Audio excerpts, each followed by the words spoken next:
Hi everyone, welcome to Kairos Moments. My name is Belle, and for this episode, let's talk about Lord, papaano ko nga ba malalaman kung will mo ang naging desisyon ko noon or ang magiging desisyon ko? At huwag kayong mag-alala dahil lagi ko rin po yan tanong kay Lord, Lord, will mo ba? And it is always nice to ask the Lord. Pero bago po natin yan pag-usapan, I want to clarify four things lang para i-clarify natin. Una, kasi karamihan sa atin natatakot lalo na pag nakaranas tayo ng mga failure, mga natumba na tayo noon, nagkamali na tayo noon, takot na tayo magkamali. Kasi nga naman, sa dami-dami na ng pagkakamali na nagawa natin. And because of that, nakukuha natin of course ang lesson, lagi natin naririnig sa mga preaching, seek the Lord, ask the Lord, and it is always nice to seek the Lord and ask Him. Pero, wag naman tayo na parang takot na gumawa ng desisyon kasi baka magkamali na naman. So, point number 1, wag matakot magkamali. Always remember that the hand of God is not short to reach us. Okay? Point number 2, what we once considered a failure might have been a God's way of preparing us. Always remember that God is a master at turning our mess and failure into opportunity to shape us and refine us and never to define us. So always trust the Potter and His process. Point number 3, do not be paralyzed by fear. Pwedeng nagkamali ka noon, pero wag magpa-paralyze sa takot. Always remember Proverbs chapter 3 verse 5 to 6. Trust in the Lord with all your heart and lean not on your own understanding. In all your ways, acknowledge Him and He will make your path straight. Always trust God.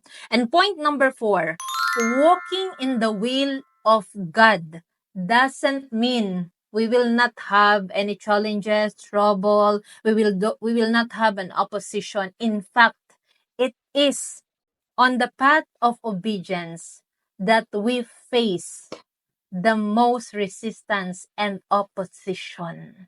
So, normal po ang opposition. Hindi ibig sabihin na walang opposition, walang resistance, ay nasa will na tayo ni Lord. In fact, kung kailan pa sumusunod tayo sa Panginoon, mas marami pa ang challenges and that's normal. That's very normal. Okay, now, papaano nga ba natin malalaman na will na ni Lord or lumalakad na tayo sa kalooban niya? Let me share first my testimony.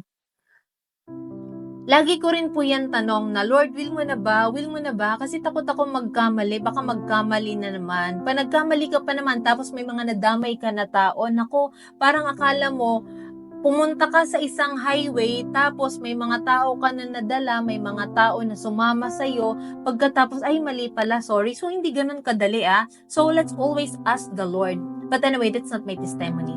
So, yung testimony ko po ay, noong nagsisimula po kami sa business, na-share ko po ito dito na, of course, we also experience na ma-reject. In fact, yung nag-reject sa amin ay friend pa namin bago ma-approve or ma-prove namin ay nasa will pala kami ng Panginoon. When we were making our proposal and that business concept, una, hesitant kami. Meron kaming doubt, Lord, will mo ba ito?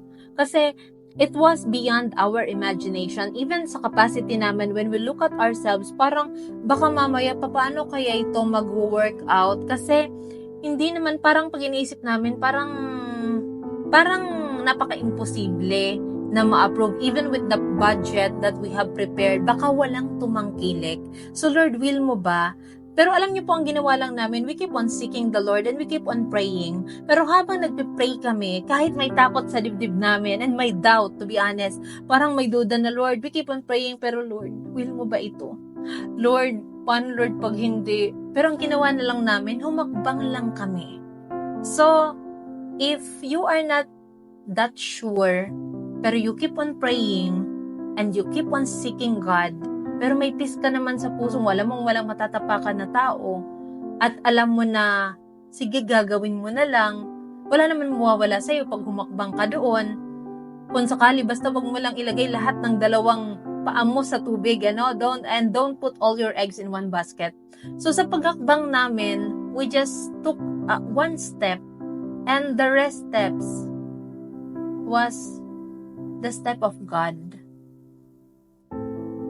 Sa pag-step pala namin, na kahit may takot, andun ang Panginoon, ginaguide na pala kami.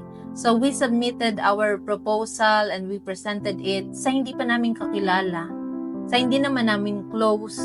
And nag-doubt kami na baka hindi ma-approve because of the amount. Nag-doubt kami kung talagang, even ang gawa namin, ka-doubt-doubt, kung Lord, possible ba ito? But we just keep on trusting God. And we just depend on God. Andun ang takot, hindi nawala. Pero andun din ang Diyos, hindi nawala. And naramdaman namin lalo ang pag-guide ni Lord. So, sa pag-take namin ng steps, sa madaling salita, yung project na nagduda kami kung kaya, o Lord, pag hindi ito, Lord, naging okay, Lord, baka hindi na namin i-push or what. Alam ng Panginoon kung ano ang nasa puso namin, na baka hindi na kami dumiretso. And when we submitted that proposal, that person na hindi pa namin inakala, kasi hindi naman namin close, yun pa ang isa sa unang nagtiwala sa amin. At kung ano pa yung pinakamalaki na proposal na ginawa namin muna na una, ay yun pa yung nag-invest. So with that, we've been encouraged na Lord, sige Lord, ituloy namin. So you see, by trusting God and sa laging pagtanong sa Kanya, and kahit na may takot ka, but you continue to move and you continue to trust God, na hindi mo alam, Lord, natatakot po ako, Lord, pero samahan mo ako, Lord, we're like a baby, na laging parang yung parent, yung tatay natin, Lord, lalakad po ako, Lord, hindi ko po, unknown po ito, Lord, natatahakin ko, but Lord, guide me, Lord, guide us, Lord, kasi, Lord, I need you. A baby who is totally, completely dependent sa tatay niya. So, na-confirm namin na I will pala ni Lord hanggang sa pinoposisyon na kami ni Lord na, ito na, dire-diretso, because bago pa humakbang kung tutusin ang panyapak natin, if it is God's will, nauna na ang Panginoon. Inunahan na tayo ng Panginoon. There may be an opposition, but even the opposition will not be able to stand up against you dahil nauna na ang tatay natin na nangako sa atin that with long life, He will satisfy us. I will be with you in trouble. I will deliver you. I will protect you. I will bless you.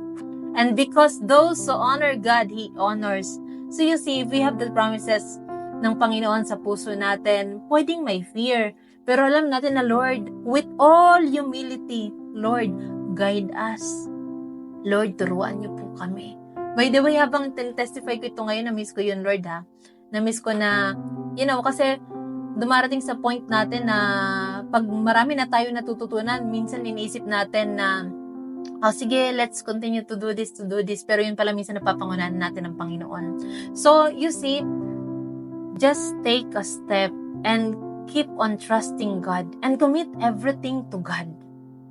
And the first thing to do, another point, una, seek the Lord. Pangalawa, always ask the Lord. And this is the reality. Don't rush.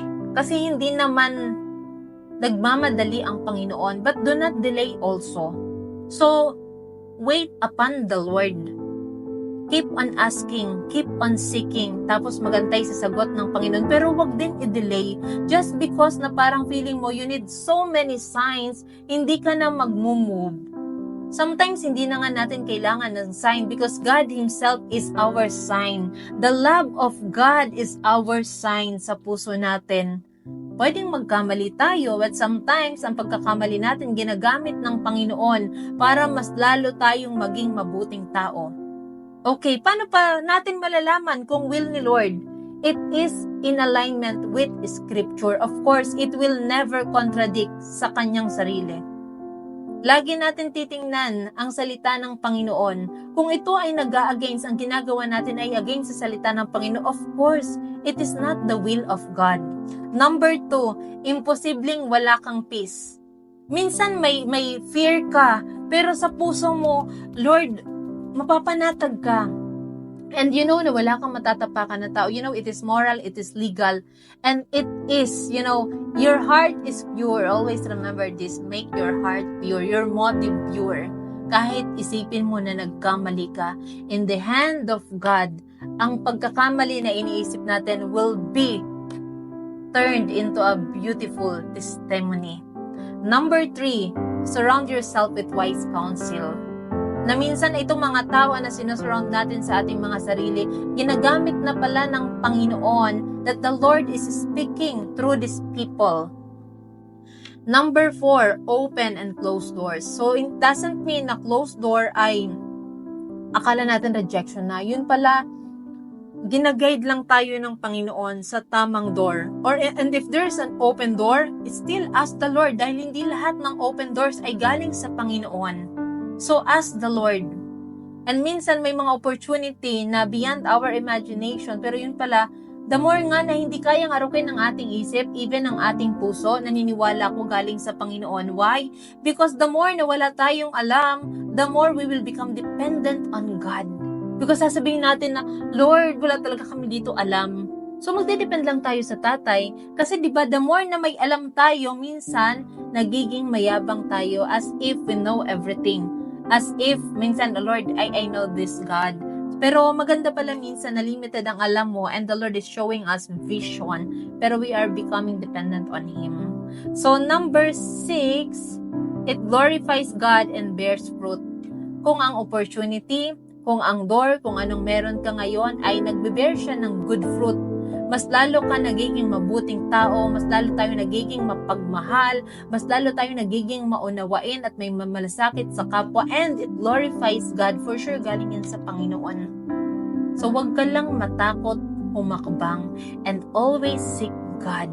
And okay, lastly, faith over fear. Hindi nawawala minsan ang fear, pero lagi nating isipin na andyan ang Panginoon. God is greater than our fear.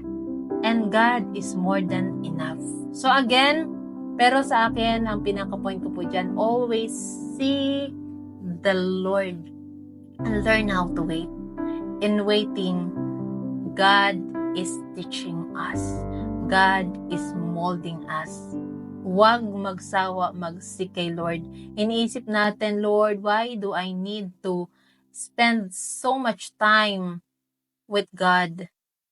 It is because only ang Panginoon ang nakakaalam kung ano ang the best para sa atin. And if it is His will. So thank you and God bless.